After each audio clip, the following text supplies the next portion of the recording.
यदि किसी के घर में पितृदोष होता है और ब्राह्मण ने कहा कि इनके यहाँ पितृदोष है, 1 रुपए कमाओ 1.25 रुपए खर्च वाला काम चलता है, जरा सा बर्तन गिरा उसके पीछे विवाद हो जाता है, पानी गिर गया उसके पीछे विवाद हो जाता है, छोटी छोटी बात में जिसके घर में जरा जरा सी बात में विवाद हो जाता हो, या 1 रुपए कमाओ 1.25 रुपए खर्च होता हो, या घर का एक व्यक्ति बीमार होता है, दूसरा ठीक होता है, तीसरा बीमार पड़ता है, चौथा ठीक होता है, 5वां बीमार पड़ता है, एक ना एक घर में बीमार चलते रहते हैं, या 1 रुपए कमाने पर सवाया खर्चा हो रहा हो, घर में 1 रुपया भी जुड़ नहीं रहा हो, आया और गया, आया और गया, या किसी ना किसी बात में घर में क्लेश हो रहा हो, तो समझ लो कि ये 4 लक्षण पितृदोष के हैं। ये 4 लक्षण पितृदोष के बताए। अब इतना क्लेश होने पर, घर में धन नहीं आने पर, घर में रोग बढ़ने पर करना क्या चाहिए? तो शिव महापुराण की कथा कहती है, पार्वती जी की जो नानी जी, क्या नाम है जरा जन के बोलिए, स्वधा,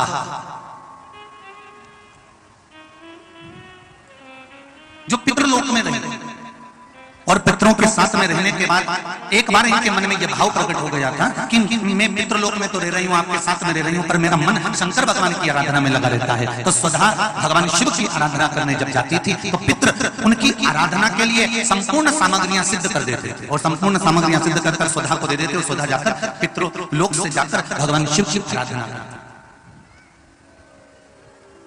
पहले की अगर आपने कथा सुन रखी होगी टीवी के माध्यम से, आस्था के माध्यम से, या फेसबुक यूट्यूब के माध्यम से, तो आपको कहा था शंकर भगवान को जल चढ़ाने से 3 दोष समाप्त हो जाते हैं।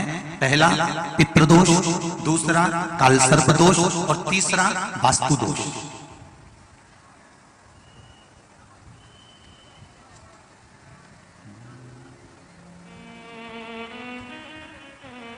भगवान शंकर को जल चढ़ाने से 3 दोष मिट जाते। पहला है पितृदोष, जब हमारे घर के मटके में से, हंडे में से, घर में जो पानी का स्थान होता है वहां से लोटा भरकर पानी भरते हैं, लेकर जाते हैं, तो परिंदा, मटका, हंडा, बाल्टी जिसमें पानी भरा हुआ है रसोई घर में, वो स्थान पितरों का स्थान कहलाता है। उस पितरों के स्थान में से जब पानी भरकर लेकर जाते हैं, तो रसोई घर में से लेकर जब घर में से निकल कर जाते हैं तो पूरे घर का वास्तु दोष, और उस परिंदे में से, मटके में से पानी भरा तो पितृदोष। और ध्यान देना, इसको ले जाकर जब शंकर भगवान को समर्पित करते हैं तो पितरों का दोष, वास्तु दोष और कालसर्प दोष, ये तीनों अपने आप समाप्त हो जाते हैं मात्र शंकर पर 1 लोटा जल समर्पित कर देने पर।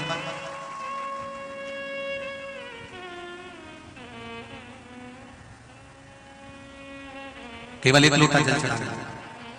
मेरी जीजियों, 2 चीजें बड़ा स्मरण में रखिएगा। एक, बैसाख महीने में मट्टी के पात्र का जल, अभी क्या चल रहा है? फागुन। अभी क्या चल रहा है? फागुन। जब बैसाख का महीना आए ना,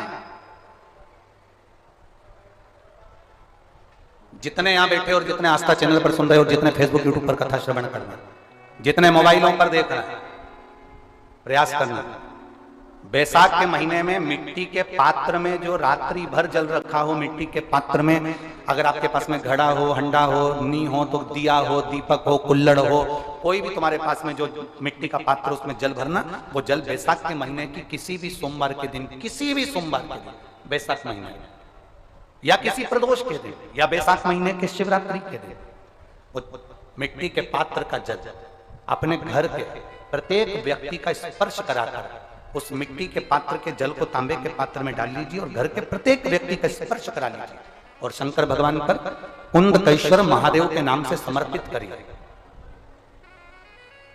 कुंदकेश्वर महादेव। कभी जीवन में पीछे पलट कर देखने की जरूरत नहीं पड़ेगी, आप उन्नति की सीढ़ी की ओर बढ़ते चले जाएंगे। बैसाख महीने में मट्टी के पात्र का जल भगवान शंकर को समर्पित होना चाहिए। उसका सुख हमारे जीवन को एक आनंद फल प्रदान करता है।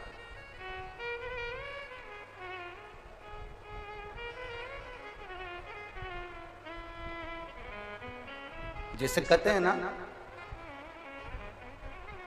कोई अच्छा मिले ना मिले, धन मिलने से कोई भाग्यशाली नहीं होता, सत्ता मिलने से कोई भाग्यशाली नहीं होता, वैभव मिलने से कोई भाग्यशाली नहीं होता, महाराज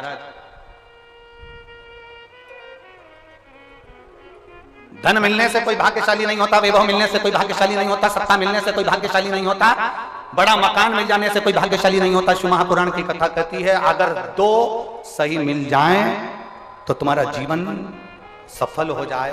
एक गुरु सही मिल जाए और दूसरी घरवाली सही मिल जाए तो तुम्हारी जिंदगी स्वर्ग।